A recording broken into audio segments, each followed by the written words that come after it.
Welcome to the American Warriors channel. As the CEO and National Director of the Wounded Warrior Program, it is an honor to know that we have a platform to tell the stories of all of our men and women who have served our country.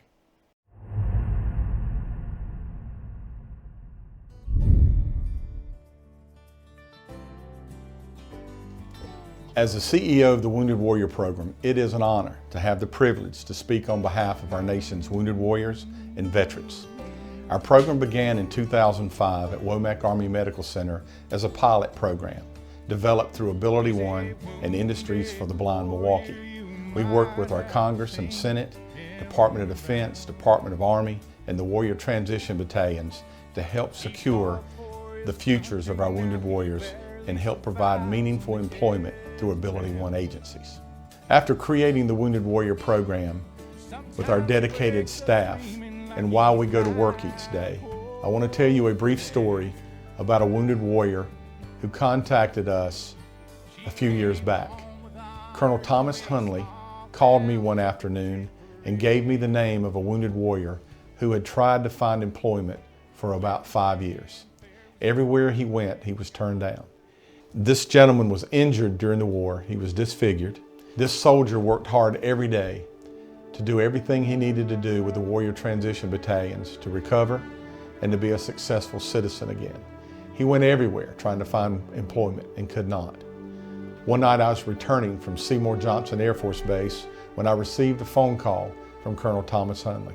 He gave me this young man's name and gave him my phone number.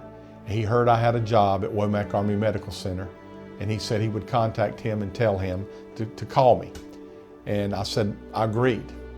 This young man called me within about 30 minutes of the phone call. I asked him if he could meet me in the morning at 8 a.m. at Womack Army Medical Center. The young man said, I cannot wait until tomorrow. Please meet me tonight. So I told him it would take me about an hour from where I was to get to Fort Bragg. This young man met me in a parking lot at a shopping mall. When we got there, he approached my car and we talked for a few minutes, and I invited him to sit down. I interviewed him for about 30 minutes and I decided to give him a job. I asked this young man to report the next morning at 8 a.m. to be a part of our Wounded Warrior program. In just 2 minutes, he got out of my car, he was on his phone, and he was crying as hard as he could cry. I had no idea about his story. I looked behind him as he turns around, and his wife and 2 little boys are running out of a Sears building over to our parking lot where my car was parked. And they were hugging their dad. For the first time in 5 years, they were all crying that Daddy has a job. The story doesn't end there. The next morning, when I reported to Womack Army Medical Center, this young man had been there since 7 a.m. And I thought, well, this won't last. Well, he did this every single day, worked every single day, working as hard as he could to provide for his family. And it didn't end there. I found out that just 2 weeks prior, he had written a suicide note to take his own life because he had done everything he could do to try to get a job and take care of his family. We were very thankful that he was a part of our program. He worked very hard for a solid year. When the White House called and asked that we submit names for Wounded Warrior of the Year, we submitted his name. Out of 3,500 military personnel, this young man was selected as the first Wounded Warrior of the Year at the White House. What an honor.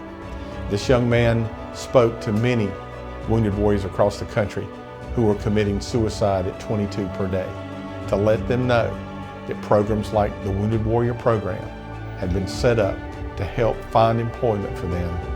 And every single day of our lives at the Wounded Warrior Program, we get these phone calls from wives, husbands, children, parents to help find employment for these young men and women. No one knows how bad they're hurting. So I'm telling you right now tonight, on behalf of Ability One, the Wounded Warrior Program, and our military, our Department of Defense, and all the branches of the service, we're working hard to make sure you have a place to go to work when you leave the military and recover from your injuries. It has been an honor and privilege to watch our men and women who've served our country find jobs and to work and become productive citizens once again, either working for corporate America or returning to the U.S. government in a GS position. As we have developed over the years, we've featured different companies that employ our Wounded Warriors. Each Wounded Warrior program is operated independently by the companies across the country, the Ability One companies. The Ability One companies were set up, they're a .gov company, and they were set up to provide employment for Americans with disabilities such as visually impaired and physically impaired. So we joined together with them to ensure that the veterans could work and be a part of this great program. As a federal agency, or military agency, all we ask is that you spend a little money on Schedule 73 and 5, Schedule 71, 51V to help support our Wounded Warriors. Purchasing pens and pencils through the programs help provide the jobs and employment for everyone who's searching for a job within our Wounded Warrior system. We feature companies like CapstoneOffice.com. They supply the White House and the State Department, as well as Fort Bragg and many other locations around the country. They help and pay and employ our Wounded Warriors. You can go to CapstoneOffice.com and find them there to place your orders. You can also go on FedMall. You can go on GSA Advantage, as well as know that they have a FSSI contract as well. We thank them for always supporting and being a part of our Wounded Warrior program and being featured this year during our training sessions with the General Services Administration. As we go forward, I always like to thank companies like Industries for the Blind Milwaukee, where they help develop the pilot programs. BOSMA Corporation, bosma.org in Indianapolis, and Envision US, where they have about 81 of our warriors working.